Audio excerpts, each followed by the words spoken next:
The other issue, and this plays into nationally what people were requesting out of this bailout bill, is there's a problem with the income tax, with the IRS guidelines. Right now, if a lender writes off or says, hey, you owe us $100,000, we'll take 80. Prior to December 31st, 2007, that $20,000 difference was fully taxable as income. So the lender says that you owe $100,000, but they'll take 80. That $20,000 is considered to the borrower an extra $20,000 income for that year, and they'd have to pay income taxes on it. The argument being, you got, as the borrower, $20,000 benefit from paying, the loan off at a short pay. Well, that really doesn't work. That's kind of fuzzy math, especially if the home was overappraised to begin with, and was never really worth that $100,000. You didn't really realize in your pocket $20,000 cash. So there was the tax relief program of 2007. So there's all this legislation and stuff going on. It's so confusing and hard to keep track of. But if you just kind of take it step by step and try to see how they all fit together, it's not quite the jigsaw puzzle that they're making it out to be, because the pieces don't really fit. They don't fit the needs of the borrowers. The Tax Relief Act of 2007, passed on December 31st of 2007, said that, okay, you know what? You're right, we won't count all of this as income in certain cases.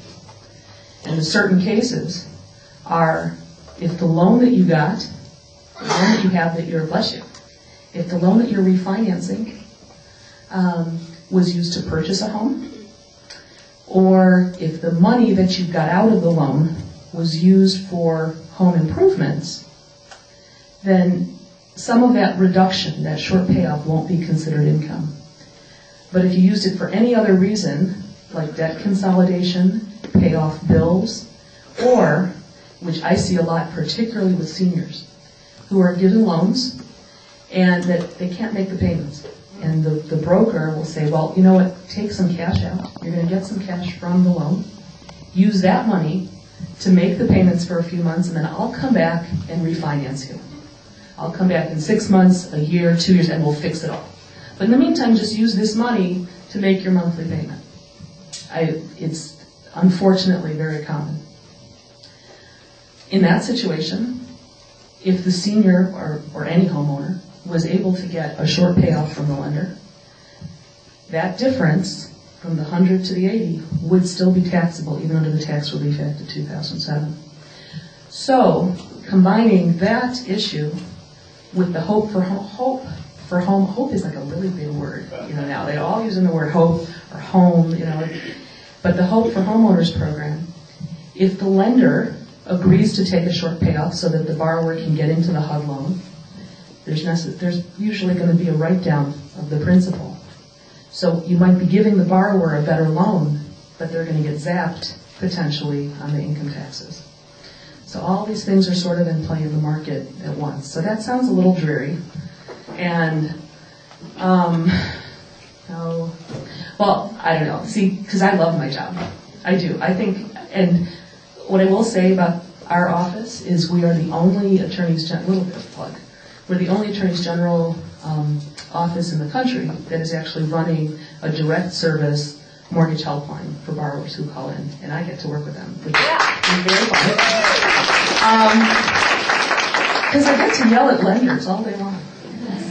But what we do is, and right now, and I think one of the big reasons that everyone's coming together today is not just to take this information out to your communities, but to kind of brainstorm and what we can do at a higher level to effectuate some of the changes.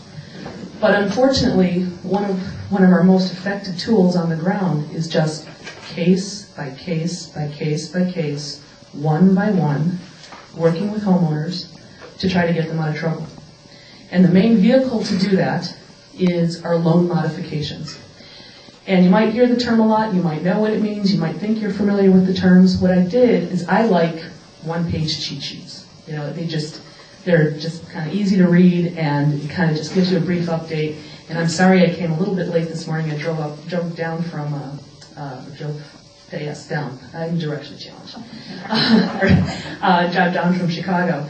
I prepared, and I have it on the back table over there, a cheat sheet about kind of some of the more general or commonly used terms when we're talking loan modifications, to be able to talk to our communities and to let you know the types of things that lenders are doing, that we're seeing in our office, that lenders are doing to assist homeowners. It used to be about 18 months ago, and 18 months ago doesn't sound like it was so long ago, but it's basically, if you're talking antique furniture, 18 months ago, that's antique time. Those of you who are housing counselors, leaders in your communities, when you would call the lenders and say, this borrower needs help, they'd either not return the call, look at you like you were crazy, or say, okay, well, how far are they behind? $8,000? Okay. Divide that by 12, and that's what they'll pay extra every single month in addition to their regular payment, and boom, that's the workout. It was a repayment agreement. And of course, the advocates would say to the lenders, well, if we're saying that the borrowers can't afford their regular payment, how can they afford the regular payment plus $700 a month? It ain't gonna work. What has happened because, and it's again, not out of the generosity of the lenders and servicers, but really because of all the defaults in the marketplace. Lenders have had to be a little bit more creative. That doesn't mean that we still don't have to push the envelope. But in terms of what we're seeing now, they are actually modifying or changing loan terms. And some of these changes in loan terms could take the shape of extending out the term of the loan, meaning that you have a longer time over which to make the payments, stretching them out longer, maybe from 30 to 40 years. It could be interest rate reductions, which is the quickest way or the easiest way to lower somebody's monthly payments. Come on, taking somebody down from a 10% interest rate to a 5.5% interest rate, that's really going to have an impact on the household budget. And we're seeing, and there will be, I'll get to that in a moment, lowering interest rates, extending loan terms, and in some limited cases, we can get principal reductions. Those situations where if somebody owes $100,000, we can bring it down to $80,000, and then restructure the loan as an advocate, restructure the loan so that the payments reflect an $80,000 balance. There's also something called capitalization, which is a term on the term sheet and back.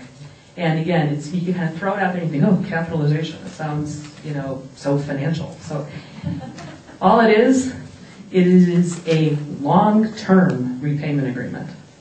It's where the lender will take what you're behind and put it into the amount of the loan that you owe. So if you owed 100 and you're behind with all the fees and the arrearages, 10, now voila, you have a $110,000 loan.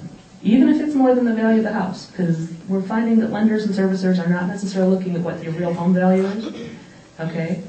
But they would add this $10,000 into your loan and then rework the numbers at whatever interest rate, whether they keep it at the same interest rate or lower your interest rate, and your monthly payment would go toward paying down that new loan balance of 110 as opposed to the 100. And that's what capitalization is. Obviously, that's one of the first things that lenders want to do, because in that situation, they're going to get all of their money back, not just the $100,000 that you borrowed, but everything that you were behind. And that $10,000 that you were behind, you're now paying interest on it for 25, 26, 27 years. Okay? So it's a tool, and one that's pretty commonly used in the market. There's also things like deeds in lieu of foreclosure, people who just can't afford their homes and need to walk away, giving the title to their homes back to their lenders. Short sales, people who are selling the homes for less than what's owed and getting the lender to take that amount. So the tools, like I said, they're kind of described in the back. And again, what our office is doing and what we hope to be able to work with you as leaders in your community, we've been working with CEOP, groups like METEC, Reverend Pierce's group for a number of years. When you have borrowers who are in trouble, you can refer them to our office, you can work with us, and sometimes by tag teaming. A lot of these lenders and servicers have what they call executive response units that work specifically with government agencies. And I'm not telling you that it's always a smooth path. You would hope that, I'm leasing that again, fix the rate, fix the loan. It doesn't quite work that way. But, sometimes it gives a little bit of an extra push.